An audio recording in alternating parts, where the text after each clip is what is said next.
ప్రముఖ సినీ నటుడు మహేష్ బాబు ఈడీ విచారణకు డుమ్మా కొట్టారు. సాయి సూర్య డెవలపర్స్ అనే రియల్ ఎస్టేట్ సంస్థకు సంబంధించిన ఆర్థిక లావాదేవీల వ్యవహారంలో మహేష్ బాబు ఇవాళ ఈడీ ఎదుట విచారణకు హాజరు కావాల్సి ఉంది.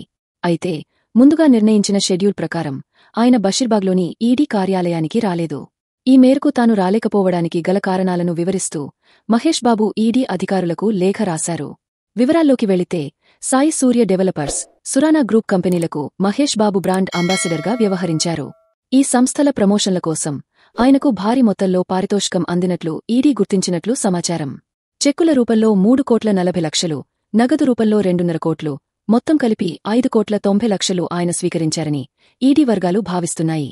మనీ లాండరింగ్ ఆరోపణలు ఎదుర్కొంటున్న ఈ సంస్థల్లో పెట్టుబడులు పెట్టేలా ప్రజలను ప్రోత్సహించారనే ఆరోపణల నేపథ్యంలో ఈ నెల 22న ఈడీ అధికారులు మహేష్ బాబుకు నోటీసులు జారీ చేశారు.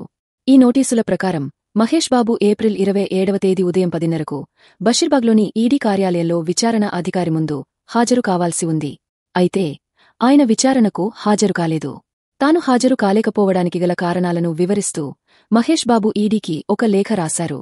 ప్రస్తుతం తాను ఒక సినిమా షూటింగ్లో చాలా బిజీగా ఉన్నానని, అందువల్ల నేడు విచారణకు రాలేకపోయానని మహేష్ బాబు తన లేఖలో పేర్కొన్నారు.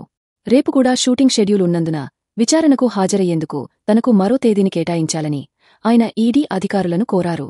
మహేష్ బాబు అభ్యర్థనపై ఈడీ అధికారులు ఏ విధంగా స్పందిస్తారనేది వేచి చూడాలి. ప్రస్తుతం మహేష్ బాబు దర్శకధీరుడు రాజమౌళి డైరెక్షన్లో SSMB 29 చిత్రంలో నటిస్తున్న సంగతి తెలిసిందే. ఈ చిత్రం అంతర్జాతీయ స్థాయిలో తెరకెక్కుతోంది. మహేష్ సరసన ప్రియాంక చోప్రా నటిస్తున్న ఈ చిత్రం కోసం ప్రపంచ స్థాయి టెక్నీషియన్లు పనిచేస్తున్నారు. తాజా సమాచారం కోసం లైక్ చేయండి. ఛానల్ను సబ్స్క్రైబ్ చేయండి.